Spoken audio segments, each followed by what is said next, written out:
Inilah kejadian yang membuat adik saya sampai sekarang shock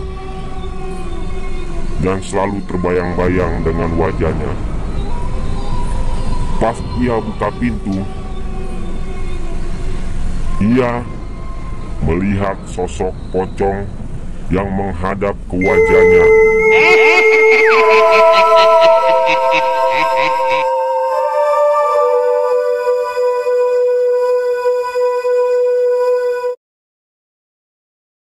Assalamualaikum warahmatullahi wabarakatuh. Jumpa lagi dengan saya, pencerita horor yang mengganggu tidur Anda. Untuk para pendengar yang setia, semoga selalu dilindungi Allah Subhanahu wa Ta'ala dan diberi kesehatan dan panjang umur.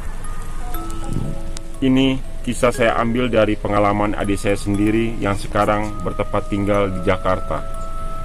Singkat cerita, sebelum adik saya tinggal di Jakarta, beliau pernah bertempat tinggal di sebuah kampung atau pedesaan yang tak bisa saya sebutkan alamatnya.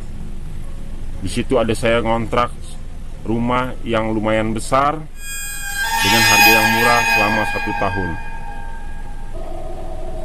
Singkat cerita, beliau selalu mengalami kejadian-kejadian aneh di rumah tersebut selama tinggal di situ. Begini awal ceritanya.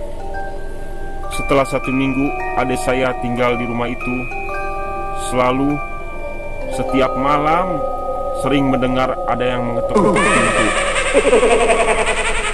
Pas adik saya melihat dan memeriksa siapa yang mengetuk pintu, selalu tak ada orangnya. Namun adik saya selalu menghiraukan mungkin hanya ada orang yang usil karena ia baru tinggal di situ. Suatu hari anaknya, adik saya yang berumur 5 tahun, di dalam rumahnya sering melihat ada anak kecil sering berlari-lari di malam hari setiap pukul 11 malam.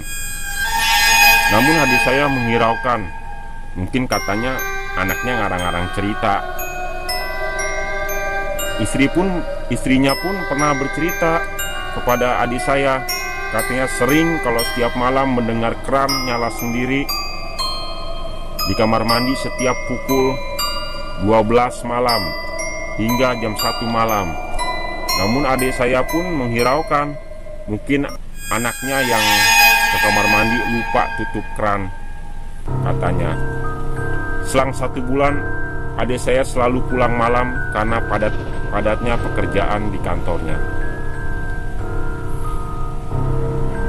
Malam itu, pas dia pulang, dia melihat dari kejauhan seperti nenek-nenek yang bongkok ada di depan pintunya. Namun adik saya pun tetap menghiraukan dan membiarkan, dan selalu berpikiran positif. Mungkin karena kecapean bekerja, pandangan matanya kabut atau buram, kecapean katanya. Waktu itu pas minggu kedua, adik saya pun kembali pulang malam. Ia waktu itu pulang sampai rumah jam 11.30. Terus sampai di rumah, pas buka pintu, ternyata pintunya sudah terkunci. Ia pun tak berani untuk membangunkan istri dan anaknya karena kasihan. Mungkin ia lelah, capek karena mengurus anaknya yang masih umur 5 tahun.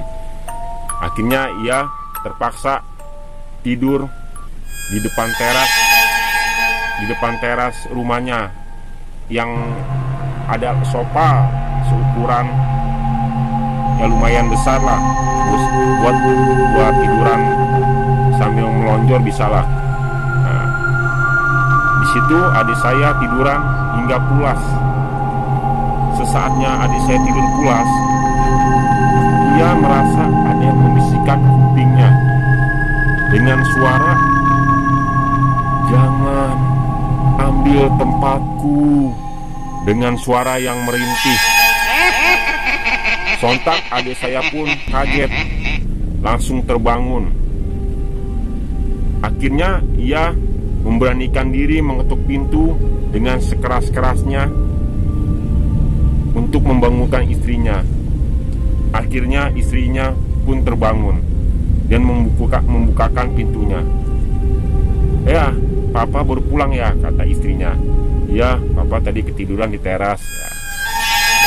Nah, pas istrinya membuka pintu, akhirnya istrinya membuatkan kopi untuk adik saya.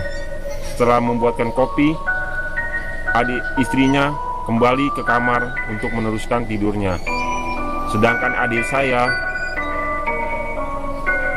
ingin mandi katanya, gerah. Akhirnya adik saya masuk ke kamar mandi. Sesampainya di kamar mandi, adik saya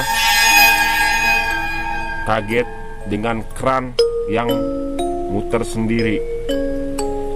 Dan tiba-tiba lampu kamar mandi pun mati. Itulah yang membuat adik saya panik hari itu. Adik saya pun cepat-cepat keluar. Namun sebelum keluar, inilah kejadian yang membuat adik saya sampai sekarang shock dan selalu terbayang-bayang dengan wajahnya. Pas ia buka pintu, ia melihat sosok pocong yang menghadap ke wajahnya. Sontak adik saya terkaget dan berteriak sekencang-kencangnya, "Pocong!" kata adik saya, yang membuat istrinya terbangun. "Ada apa, Pak? Ada apa, Pak?" Dan tidak dingin, adik saya langsung masuk ke kamarnya. Berselang selama 2 hari adik saya mengalami sakit meriang panas dingin. Ia tak pernah menceritakan kepada anak dan istrinya karena ia takut anak dan istrinya tidak sama usut punya usut. Akhirnya ada keluarga atau tetangga adik saya bercerita tentang apa yang terjadi di dalam rumah ini. Di dalam rumah kontrakan adik saya, ternyata rumah yang adik saya kontrakan itu adalah bekas kuburan. Kuburan yang tergusur karena adanya perumahan. Akhirnya adik saya pun tanpa berpikir panjang